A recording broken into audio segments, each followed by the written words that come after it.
अब जब Mughals decline पे थे,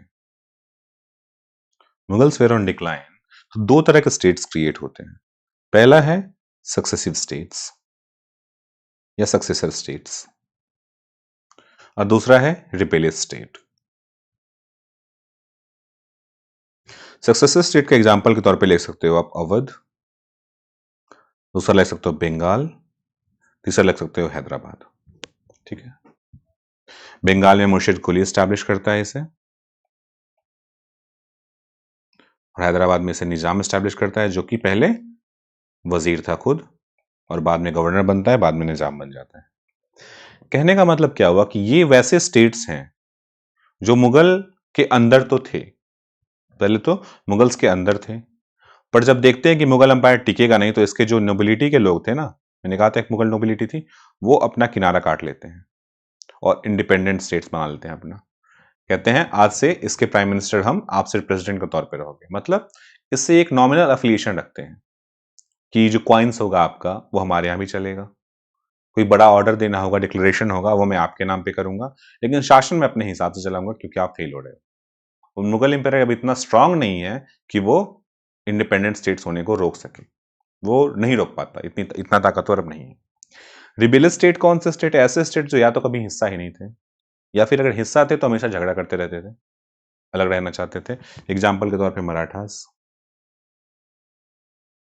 जट्स, मैसूर, ये सारे रिबेलियस स्टेट्स थे। अब हम ये समझते हैं कि इस रिबेल स्टेट में इस बंगाल की कहानी समझेंगे, तो हम यहां पे हेडिंग दे देते हैं बंगाल। ओके, अब बंगाल में सबसे पहले आता है मुर्शिद कुली। मुर्शिद कुली कौन है? ये एक इंपॉर्टेंट नोबल है और इसलिए इसे बनाया जाता है गवर्नर ऑफ बंगाल। कब? 1717 में, 1717 में इसे बनाया जाता है गवर्नर ऑफ बंगाल। और जब ये बंगाल का गवर्नर बनता है बंगाल का, तो ये समझता है, समझो बंगाल इंपॉर्टेंट क्यों है। पहले तो बंगाल इंपॉर्टेंट इसलिए क्योंकि यहाँ पे देखा जाए तो 1/3 ऑफ जो रेवेन्यू है ना पूरे मुगल एम्पायर का, वो सिर्फ बंगाल से आ रहा है इस टाइम पे, क्योंकि बंगाल का जो जमीन है वो है फर्टाइल। और पहले तो बहुत बड़ा है। बड़ा क्यों है? क्योंकि इसके अंदर तीन चीजें आ रही है, बंगाल भी आ रहा है, बिहार भी आ रहा है, और उड़ीसा भी आ रहा है। ये तीनों जो आज इंडिपेंडेंट स्टेट्स हैं, ये सब सिर्फ बंगाल के अंदर थे। बिहार मतलब सिर्फ बिहार नहीं है, झारखंड भी है उस टाइम का।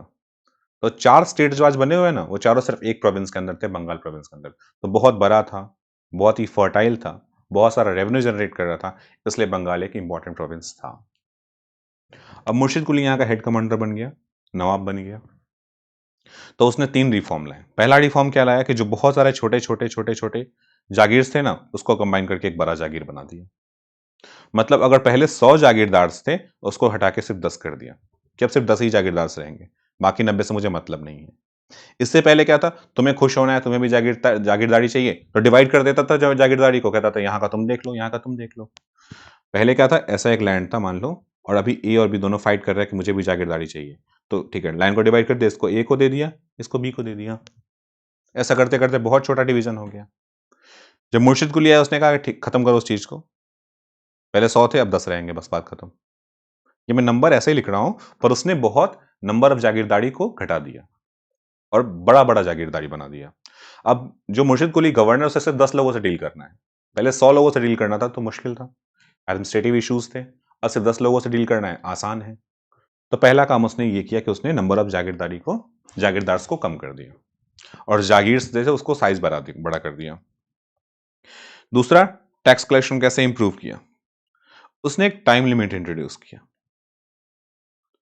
उसने कहा कि हर महीने की 10 तारीख से पहले मुझे पैसे मिल जाने चाहिए। तुम्हारे यहाँ क्या होता है नहीं होता उससे मुझे ज्यादा मतलब है नहीं, पैसे मुझे मिल जाने चाहिए। अब इसके लिए जो मनसबदार है या जो जागीरदार है, वो कहां जाएगा? मान लो किसी साल प्रोड्यूस अच्छा नहीं हुआ, तो जागीरदार को क्या चाहिए? शॉर्ट टर्म लोन चाहिए। और शॉर्ट टर्म लोन कौन देगा? किसान के पास तो पैसा ही नहीं है। तो प्ले गेम में आया मर्चेंट बैंकर्स। मर्चेंट बैंकर्स कौन? उस टाइम का पूंजीवादी लोग जो पैसे कमा चुका है पहले से ही, पहले जागीरदार रह चुका है, या पहले कोई इंडस्ट्री बिठा चुका है, या पहले ट्रेडर रह चुका है, पर मर्चेंट बैंकर्स गेम में आ गए। और इसमें से एक इंपॉर्टेंट नाम इसे हमेशा याद रखेंगे, वो है जगत सेठ ब्रदर्स। यहां मैं जेएस भी लिखूंगा पर वो जगत सेठ ब्रदर्स है, ठीक है। अब ये क्या गेम चल रहा है वो समझो। ये हमारा है जागीरदार, ये है हमारा मर्चेंट बैंकर और ये है हमारा नवाब। नवाब साहब को 10 तारीख से पहले पैसा चाहिए और जागीरदार को देना है। नहीं देगा तो क्या होगा, इस जागीरदार को हटा दिया जाएगा, दूसरा जागीरदार लाके रख दिया जाएगा उसकी जगह पे। तो इसको चाहिए पैसा देने के लिए, ये लोन पे लेगा किससे, मर्चेंट बैंकर से, और दे देगा नवाब को। जब वापस टैक्स कलेक्शन हो जाएगा तो ये टैक्स कलेक्ट करेगा और फिर वापस दे देगा मर्चेंट बैंकर को। तो दिख रहा है कि इंपॉर्टेंट एंटिटी बन चुका है मर्चेंट बैंकर्स, और इसमें से जगत सेठ ब्रदर्स है वो सबसे बड़ा ग्रुप बन गया है। आज के तौर पे जगत सेठ ब्रदर्स समझ सकते हो कि अडानी अंबानी है, इतना रिच। तो इकोनॉमिक पॉलिसीज को गवर्न करना शुरू कर देता है मर्चेंट बैंकर्स, स्पेशली उसमें से है जगत सेठ ब्रदर्स। अब इनका एक और काम होता है, इसकी मदद से जो अपना मुर्शिद कुली है उसने एक और काम किया, कहा ट्रेड को बढ़ाओ। ट्रेड क्यों बढ़ाओ, क्योंकि बंगाल के पास पोर्ट फैसिलिटीज है, लैंडलॉक स्टेट नहीं है वो, उसके पास पोर्ट फैसिलिटी है, नेचुरल पोर्ट्स है उसके पास। तो नेचुरल पोर्ट से ट्रेडिंग को बढ़ाओ, और ट्रेड बिना इनके तो हो नहीं सकता मर्चेंट बैंकर्स को, तो और पैसे बनाने के लिए इन्होंने ट्रेड में इन्वेस्ट किया। क्या 3 चीजें हुई, पहला चीज क्या हुआ कि नंबर ऑफ जागीर्स को कम कर दिया गया, और नंबर ऑफ जागीरदार्स को कम कर दिया गया, और साइज ऑफ जागीर्स को बढ़ा दिया गया। दूसरा चीज क्या हुआ कि एक टाइम लिमिट इंट्रोड्यूस किया गया कि इस टाइम से पहले पैसा जमा कर दो। तीसरा क्या किया गया, रेवेन्यू जनरेट करने के लिए इन्होंने ट्रेड को बढ़ाया दिया। ट्रेड बढ़ाएगा तो ट्रेड पे टैक्स तो लगाएगा ना, तो अल्टीमेटली रेवेन्यू जनरेशन को बढ़ाया। ये 3 चीजें करके क्या कर रहा है इस समय मुर्शिद कुली करने की क्या कोशिश कर रहा है, वो करने की कोशिश कर रहा है टैक्स को बढ़ा रहा है। जब एक स्ट्रांग फाइनेंस हो जाएगा इस रीजन का, जिस रीजन का स्ट्रांग फाइनेंस हो जाएगा, वो प्रोविंस भी स्ट्रांग हो जाएगा, क्योंकि जहां पैसा है वहां ताकत है। पैसा तो आर्म्स खरीद सकते हो, पैसा इन तो आर्म्स खरीदोगे कहां से। द पॉइंट इज कि अपने फाइनेंसेस को स्ट्रांग करके उसने अपनी इकोनॉमी स्ट्रांग करी, स्ट्रांग करके वो पावरफुल प्रोविंस बन गया। अब देखो 1717 में आया था मुर्शिद कुली,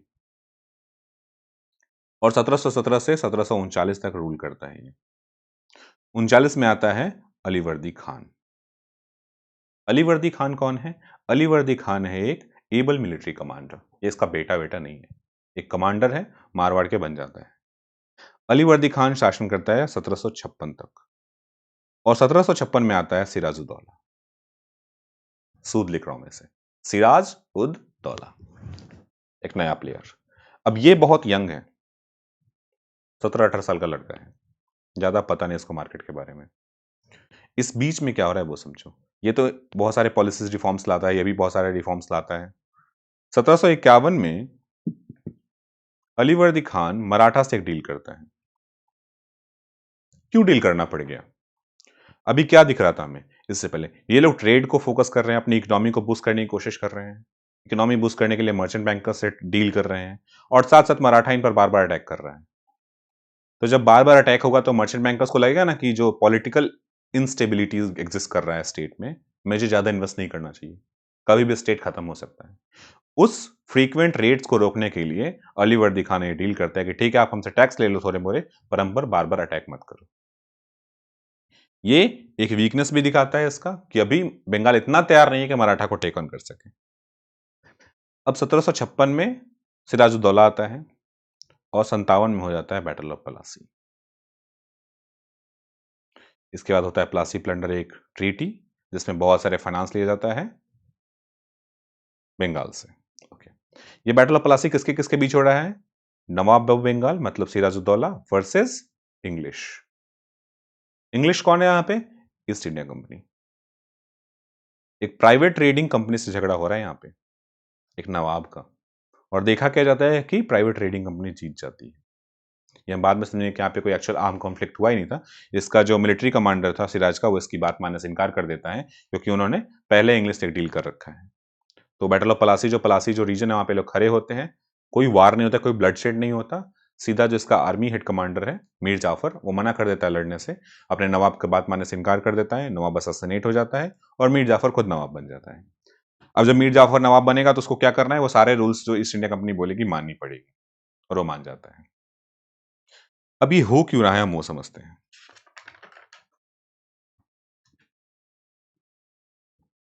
पहले ट्रेडिंग जो चल रही है वो ट्रेडिंग है क्या वो समझो। देखो इधर है इंडियन फार्मर्स एंड आर्टिजन्स, ये लोग कुछ प्रोड्यूस कर रहे हैं और ये किसे बेच रहे हैं, ये बेच रहे हैं इंडियन मर्चेंट बैंकर्स को, ट्रेडर, इंडियन ट्रेडर्स को ये बेच रहे हैं। ये इंडियन ट्रेडर्स किससे डील कर रहे हैं, यूरोपियन ट्रेडर्स से डील कर रहे हैं। और यूरोपियन ट्रेडर फिर क्या कर रहे हैं, यूरोप में इस सामान को बेच रहे हैं। सिमिलरली यूरोप से कोई सामान चाहिए तो यूरोपियन ट्रेडर्स ले रहे हैं, यूरोपियन ट्रेडर्स इंडियन ट्रेडर्स को बेच रहे हैं और इंडियन ट्रेडर्स इंडियन कंज्यूमर्स को बेच रहे हैं। ये है पूरा ट्रेडिंग सिस्टम।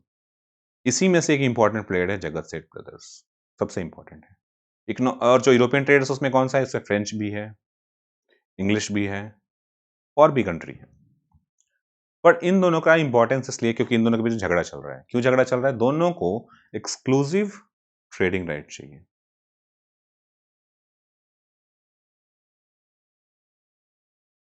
अब एक्सक्लूसिव ट्रेडिंग राइट्स क्या है वो समझो। ये है कि मेरे अलावा कोई दूसरा काम नहीं करेगा। फ्रेंच कहता है इंग्लिश को हटा दो, इंग्लिश कहता है फ्रेंच को हटा दो, कोई भी दूसरा यूरोपियन पावर यहां पे ट्रेडिंग नहीं करेगा मेरे अलावा, सारा प्रॉफिट सिर्फ मुझे होना चाहिए।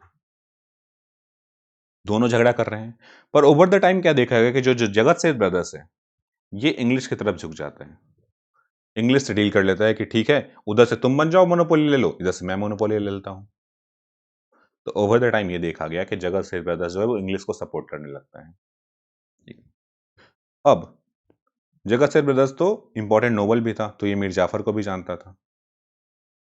मीर जाफर कौन था, एक मिलिट्री कमांडर है जो सिराजुद्दौला की टीम में है।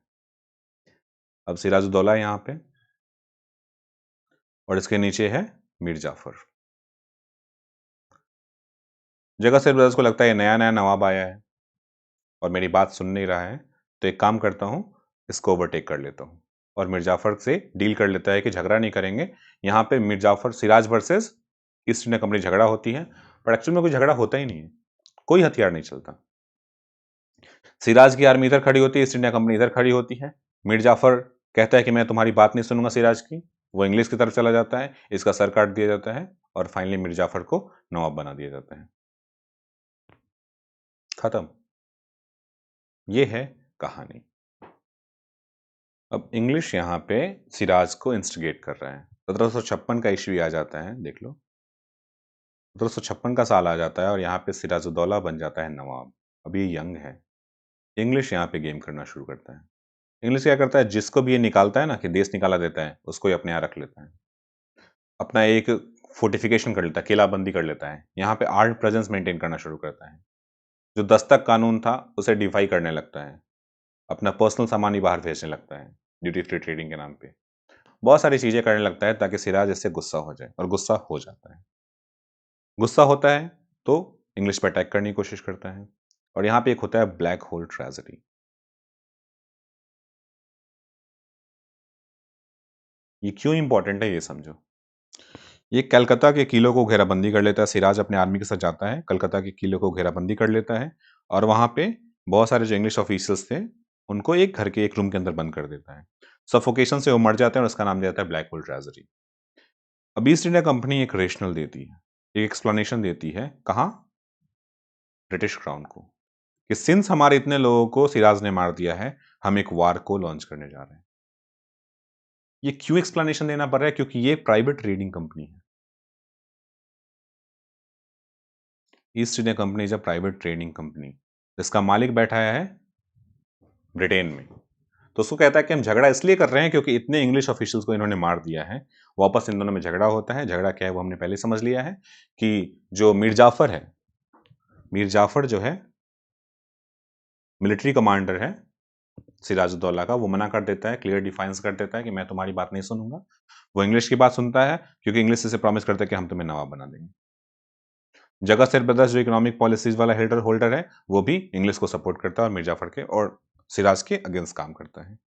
बैटल ऑफ पलासी होता है, मिर्जाफर रिफ्यूज कर देता है to obey the orders of Siraj and यहाँ पे मार देता है सिराज को। मिर्जाफर बन जाता है नया नवाब with the help of Jagat Seth brothers as well as East India Company. झगड़ा खत्म हो गया, अब होता है प्लासी प्लंडर। प्लासी प्लंडर क्या है, एक बहुत बड़ा मिस्टेक है। जो बैटल ऑफ पलासी के बाद होता है। एक ट्रीटी है जिसमें इंग्लिश को मिलता है duty free trading rights, exclusive trading rights.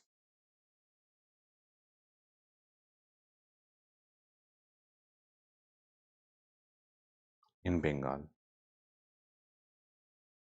पहला चीज क्या मिल गया? Duty free exclusive trading rights. यही तो चाहिए था इंग्लिश को, तो इंग्लिश को दे दिया जाता है।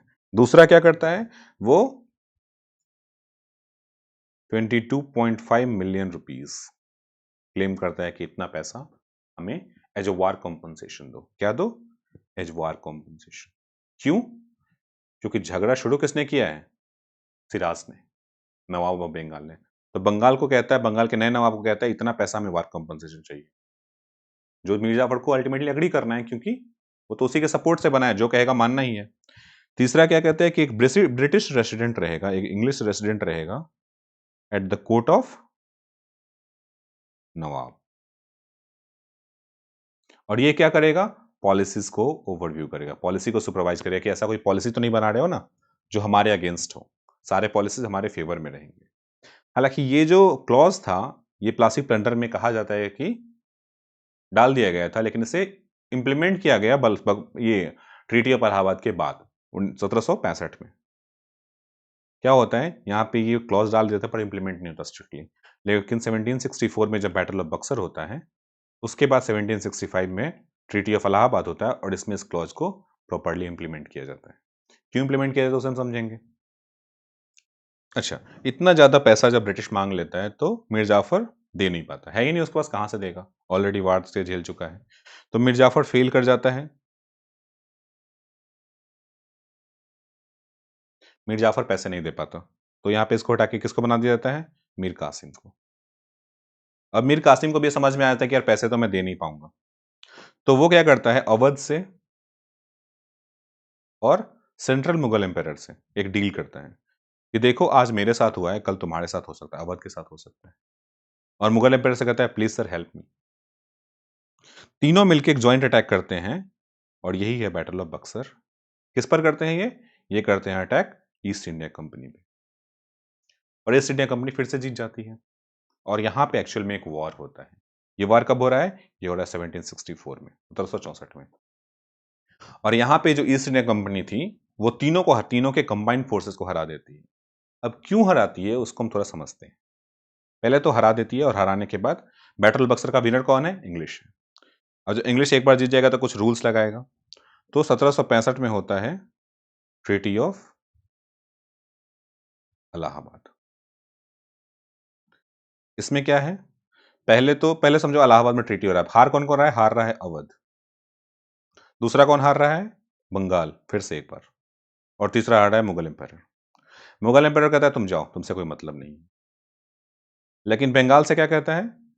तुमसे तो हमने पैसा ऑलरेडी मांग रखा है, तुम दे नहीं पा रहे हो, तुमको हरा दिया हमने, ड्यूटी फ्री ट्रेडिंग राइट्स तो ऑलरेडी मेरे पास है, तुम्हारे यहाँ मैं बिना पैसे को ट्रेडिंग करता ही हूँ।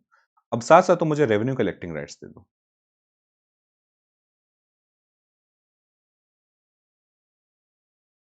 रेवेन्यू कलेक्टिंग राइट्स, जो पैसे कलेक्ट करने का जो दीवानी कहते थे, दीवानी दीवानी ले लिया बंगाल का उसने। आज से पैसे मैं कलेक्ट करूंगा, पहला काम ये किया। दूसरा काम बंगाल में किया कि उसने जो रेसिडेंट था उसे डाल दिया बंगाल में। क्यों डाला? क्योंकि ये जो अटैक हुआ ना, ये तीनों ने जो मिलकर अटैक किया, मीर कासिम ने जो तीनों से डील करी और इसके बारे में कुछ पता ही नहीं चला इंग्लिश को, तो लगा यार वहां पे अपना एक आदमी रहेगा ना तो उसे पता चलेगा, एक भेदिया रहेगा ना हमारा, तो सब भेद बताएगा कि चल क्या रहा है कोर्ट के अंदर, क्या क्या सोच रहा है, लोग अटैक का तो नहीं सोच रहे ना वापस। तो इसके लिए एक ब्रेस्टेड रेजिडेंट को डाल दिया उसके यहाँ। अवध में क्या किया? अवध से पहले लिया वार कॉम्पनसेशन और ड्यूटी फ्री ट्रेडिंग राइट्स ले लिया। ठीक है। मुगल एम्पायर को बोला तुम शांत हो जाओ, आज से तुम बकवास ज्यादा ना करो, तुम पेंशन लो अपना पैसा और शांति से बैठो, दोबारा झगड़ा मत करना। यहां कहानी हो जाती खत्म। लेकिन हारते कैसे हैं ये? सवाल तो ये है ना कि ईस्ट इंडिया कंपनी एक प्राइवेट ट्रेडिंग कंपनी है, वो पूरे बंगाल के आर्मी को, अवध के आर्मी को और मुगल एम्पायर के आर्मी को, तीनों को एक साथ कैसे हरा दे? तो इसका जो मेजर रीजन ये समझो कि उसी दौरान हैदराबाद में झगड़ा चल रहा है। और हैदराबाद में किसका झगड़ा चल रहा है? French versus English. और तब ब्रिटिश क्राउन जो यहाँ यूरोप में बैठी हुई है, यहाँ नहीं एक्चुअली लेफ्ट साइड बैठी हुई है, ब्रिटिश क्राउन जो बैठी हुई है, उसे ये लगता है कि ऐसा ना हो कि फ्रेंच जीत जाए, तो यहाँ सपोर्ट करने के लिए ब्रिटिश क्राउन अपना फोर्स भेज देती है, क्राउन फोर्सेस।